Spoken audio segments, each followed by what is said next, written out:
وَيَوْمَ يُحْشَرُ أَعْدَاءُ اللَّهِ إِلَى النَّارِ فَهُمْ يُوزَعُونَ.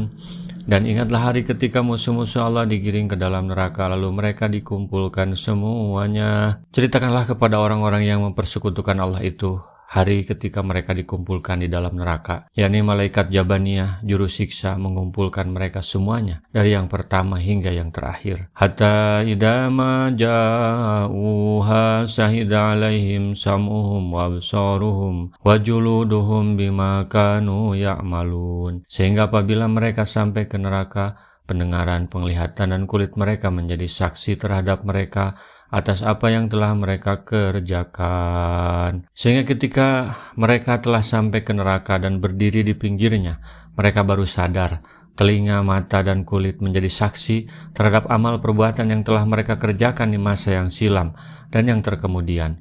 Waktu itu tiada sesuatu pun yang tersembunyi dari pengetahuan Allah Subhanahu wa Ta'ala. Wa qalu li juludihim lima syahidtum alaina qalu antaqana Allahu alladhi antaqa kulla syai'in wa huwa khalaqakum awwala marrah wa ilaihi turja'un. Dan mereka berkata kepada kulit mereka, mengapa kamu menjadi saksi terhadap kami? Kulit mereka menjawab, Allah yang menjadikan segala sesuatu pandai berkata, telah menjadikan kami pandai pula berkata, dan dialah yang menciptakan kamu pada yang pertama kali, dan hanya kepadanya lah kamu dikembalikan. Pada suatu hari Rasulullah kelihatan tertawa dan tersenyum, lalu beliau bersabda, tidakkah kalian menanyakan kepadaku, mengapa aku tertawa? Mereka bertanya, wahai Rasulullah, mengapa engkau tertawa? Maka Rasulullah bersabda, aku merasa heran dengan bantahan yang dilakukan oleh seseorang hamba terhadap Tuhannya di hari kiamat. Hamba itu berkata, ya Tuhanku, bukankah engkau telah berjanji kepadaku bahwa engkau tidak akan aniaya terhadap diriku?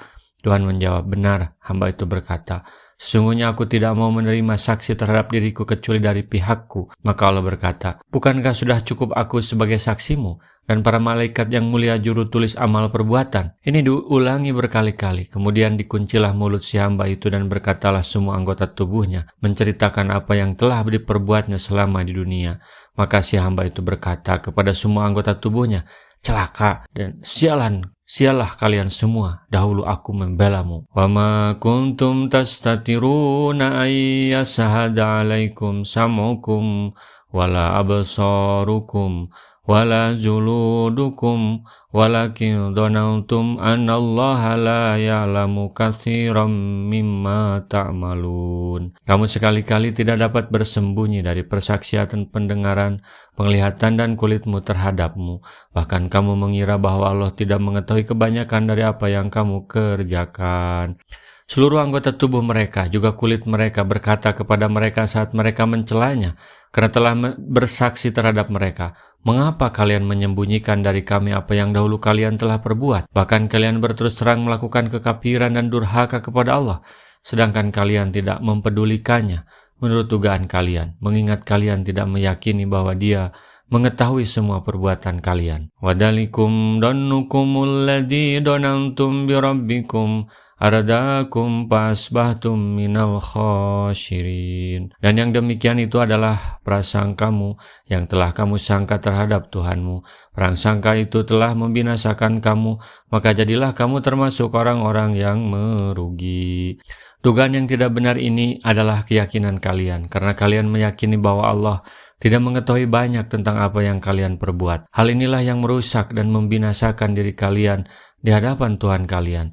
Kelak di tempat pemberhentian di hari kiamat, kalian merugikan diri kalian sendiri dan keluarga kalian. Pada suatu hari Abdullah bin Mas'ud menutupi dirinya dengan kain kelambu Ka'bah di Ka'bah. Lalu datanglah 3 orang lelaki, yaitu seorang Quraisy dan 2 orang iparnya dari kabilah Syakib. Atau seorang Sakib bersama 2 orang Quraisy saudara iparnya. Mereka berperut buncit semuanya, tetapi pengetahuan mereka minim sekali. Lalu mereka mengatakan suatu pembicaraan yang terdengar keras, jelas, kurang jelas oleh Abdullah ibnu Mas'ud yang sedang bersembunyi di balik kain kelambu Ka'bah. Salah seorang dari mereka mengatakan, bagaimana pendapat kalian? Apakah Allah mendengar perkataan kita sekarang ini? Yang lain menjawab, sesungguhnya bila kita keraskan suara kita, Dia mendengarnya. Tetapi bila kita tidak mengeraskannya, Dia tidak mendengarnya.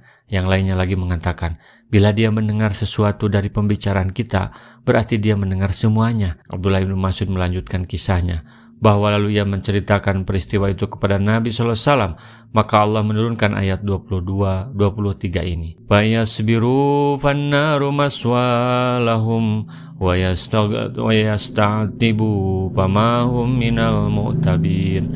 Jika mereka bersabar menderita azab, maka nerakalah tempat diam mereka. Dan jika mereka mengemukakan alasan-alasan, maka tidaklah mereka termasuk orang-orang yang diterima alasannya. Sama saja bagi mereka apakah mereka tahan atau tidak tahan berada di dalam neraka. Tiada jalan keluar bagi mereka darinya dan tiada pula jalan selamat bagi mereka darinya.